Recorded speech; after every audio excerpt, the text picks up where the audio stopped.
Hello, team, and welcome to episode 9 of Creative English Comfortably Fluent.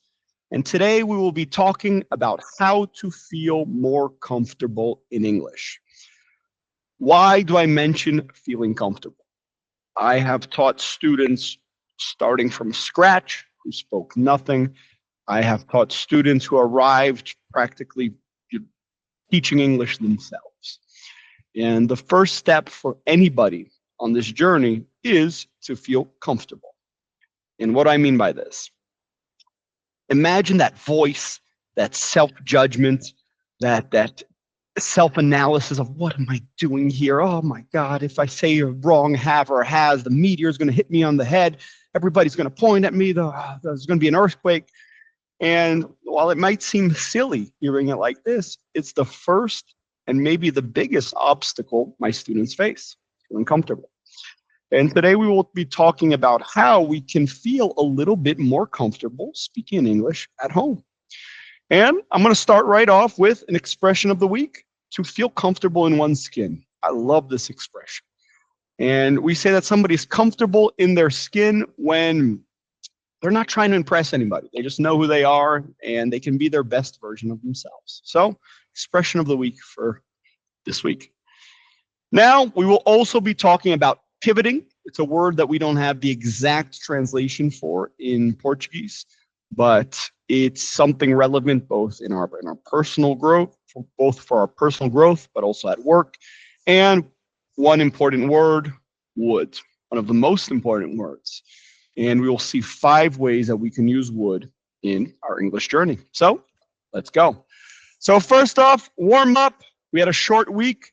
I want to hear a Carnaval story. And Carnaval does not need to mean going out to the streets and going crazy. Some of the best Carnaval moments and memories are with your friends, your family, who you don't always get to see during the rest of the year. So bring a story from your Carnaval. What did you do? Let me see. What was the best Carnaval costume you saw? I saw a lot of Teletubbies and Powerpuff Girls. I don't know about best, but I did see a lot of them. And team, 5 uses of would in order of importance. Number 1, polite requests. Let's say you're traveling and you might be speaking perfect English by saying, I want a water, but it's also a little bit rude, not because you want to be rude, but the person listening to it does not know your limitations.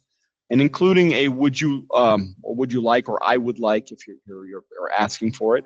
And I think would you mind is very important as well for us to understand. Would, if you interpret it in Portuguese, it doesn't have a translation, but it would be like ia after the verb. Would is I need to give you the grammar details. It's an auxiliary modal verb, which in practical terms means it'll always be together with another verb in the base form. No would doing, no would does, no would done.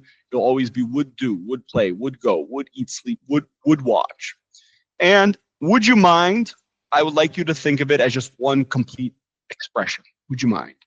And we can ask permission with would you mind? Would you mind if I? Or we can ask for something. Would you mind? And whatever the request is. I think this is a variation of may I, could you, which I always tell my students might be the quickest tip you can learn if you're going to travel. May I? Permission. You ask for permission for yourself. May I have a glass of water? May I do something? May I ask you a question? And if you're asking somebody else, could you will just sound more polite than can you. So forget can and remember, may I, could you, or would you mind? Number 2, which is where our focus will be on this week, hypothetical situations. You guys have all learned to introduce yourself, how to answer basic questions, but the best questions, they involve would, the hypothetical, imaginary situations. And for grammar purposes, hypothetical means not true now. Doesn't mean impossible, can be, but what I mean by hypothetical is not true now. And in this case, you'll have would. We'll be talking about if later on, the conditionals, but basically understand would as something that is not true now. Would travel, would do, would play, would go. And it usually goes together with an if. And you'll see the past tense of the verb going together. If I had more time, not if I have more time. Number 3, we kind of saw this with number 1, but expressing preferences or desires. If you say I want, it's very direct, paf. But I would rather, I would like, it softens the way that you're saying you prefer something. So I think both of these are good options. I would rather and I would like. Number 4, I'm not going to say the least common because I think 5 is the least common, but 4 is a little bit outdated. And we can use would similar to, used to. The limitation is that you can't use would for a state verb. So I can say I used to be smaller. I can't say I would be smaller. But I can say both. I used to swim on a team and I would swim every day. So would is used for past habits or actions. I don't think it's very common nowadays. And the ia rule that I said earlier for my Brazilian students, it won't work here. Instead of, let me see, would play, it won't be jogaria, it would be jogava in this case. All right. And last one, number 5, future in the past. Something that you thought would happen, but didn't. And this should not be confused with will. So let's say João meets Maria at the block, and then she said she would call me later. So she didn't call. Now, if you say she will call me, it's still in our timeline, something that will happen. Would, hypothetical, did not happen in this case. They promised me they would finish the project by Friday. Friday, today, did not happen. If they say they promise they will finish the project by Friday, it's still Wednesday or Thursday. Was your Carnaval everything you expected it would be? It was, and even better. I spent time with my family, my friends. I had fun, and I can't wait for next year. All right. And what is something you would do all the time when you were younger, but now rarely do? Play video games. Yes, I rarely have time to play video games. I still love playing video games. In main activity, what would you do? Team, these are the questions that will get you feeling comfortable just doing stuff in English.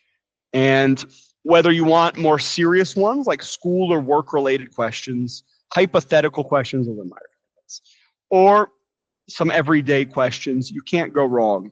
I think it's a way that you can bring somebody who is a little bit less comfortable speaking in English into the study buddy group.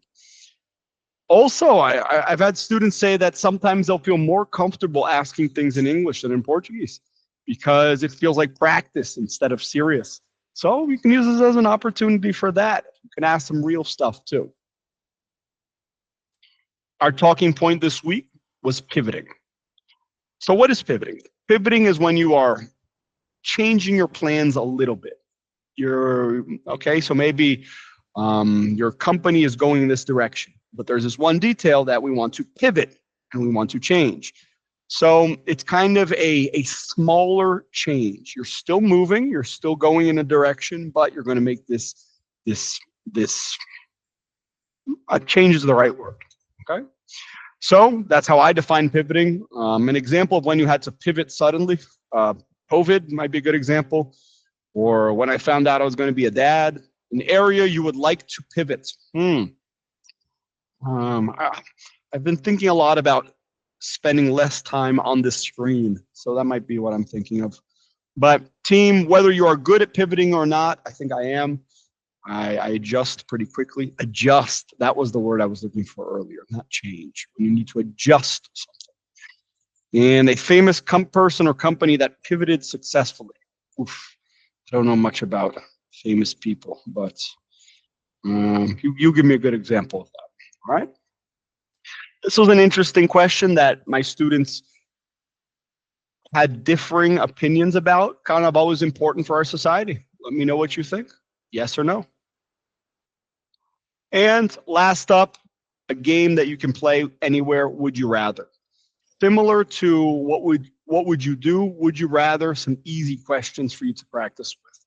And you can even use this to resolve the I don't know, what do you think question. Because if you say, what do you want to eat in your own language, maybe the person will say, I don't know, how about you? But if you say, would you rather this or this, in English, it sounds like practice and you can get the answer. Would you rather watch this or this on Netflix? Would you rather eat sushi or pizza? So you can even use this as a hack to get some answers that you're looking for. So these are some would you rather questions for my students. And see, that's it. All right. Have a good one. Next week we'll be back with a full week of class, full week of work, full week of life, back from the land of the lotus eaters to reality. So thank you, and I hope to see you in class. Have a good one.